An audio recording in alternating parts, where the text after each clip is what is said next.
سلام، به اخبار خوب این هفته از یقین ژورنال خوش آمدید. اینجا استودیوی خبری یقین است و من منیب سلطانی هستم با ارائه اخبار خوب این هفته. امروز پنجشنبه 3 مغرب سال 1403 هجری شمسی.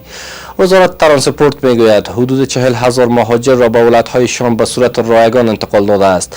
وزارت ترانسپورت و هوانوردی گفته است که از آغاز سال تا اکنون 40,000 مهاجر افغان را که از ایران و پاکستان به کشور برگشتند به گونه رایگان به ولایت‌هایشان انتقال داده است.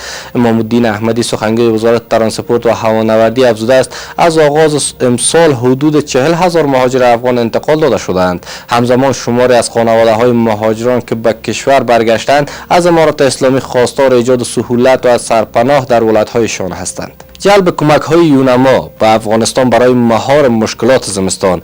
نماینده خاص سرمنشی سازمان ملل برای افغانستان در دیدار با معاون سیاسی ریاست الوزراء از جلب کمک‌ها برای افغانستان به خاطر رفع بخشی از نیازهای زمستان پیشرو خبر داده است. سه تفاهم‌نامه همکاری میان مؤسسات مختلف و وزارت امور مهاجرین به امضا رسید. وزارت امور مهاجرین وعدت کنندگان از امضای سه تفاهم‌نامه همکاری به ارزش 2,498,063 دلار با مؤسسات اداره و انکشاف صحت زنان برای زنان و اکتید در این وزارت خبر داده است. همچنان در این هفته هلال احمر افغانی از فراهم شدن درمان رایگان برای 800 بیمار چشم خبر داده است. جمعیت هلال احمر افغانی با همکاری نهاد محمد بن سلمان و بنیاد بین المللی البصر زمینه درمان بیماران چشم را در کابل به گونه رایگان فراهم کرده است. شهاب الدین دلاور سرپرست این جمعیت گفته است که در این کارزار 6 روزه بیش از 8000 بیمار تشخیص و 800 نفر آنان به گونه رایگان عملیات شدند. علاقمندی سرمایه‌گذار ایرانی برای ساخت 5 سب استیشن برق از غزنی تا قندهار.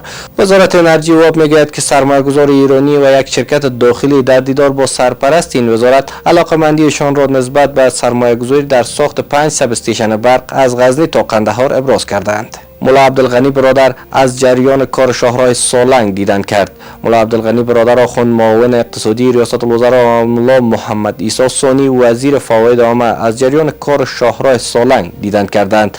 وزارت فواید عامه میگوید مولا عبدالغنی برادر آخوند در دیدار با مسئولان این پروژه برای کیفیت خوب و اتمام به موقع کار آن هدایت لازم را داده است. امارات اسلامی افغانستان میگوید ایجاد شغل برای جوانان از مسئولیت‌های اساسی ما است. مولوی عبدالکبیر معاون سیاسی ریاست الوزراء امارات اسلامی در دیدار با غلام حیدر شهامت رئیس اداره تعلیمات تکنیکی و مسلکی بر اهمیت ایجاد شغل برای جوانان و جلوگیری از مهاجرت آنان به کشورهای دیگر تاکید کرده است و اظهار داشت که خدمت به مردم از وظایف اصلی امارات اسلامی به شمار می رود. در این نشست همچنین در خصوص چگونگی همکاری اداره تعلیمات تکنیکی و مسلکی با نهادهای خارجی و سفارتخانه‌های مقیم کابل بحث و تبادل نظر صورت گرفت. این بود اخبار خوبی این هفته که تقدیمتان شد. تا دیدار بعد، بدرود.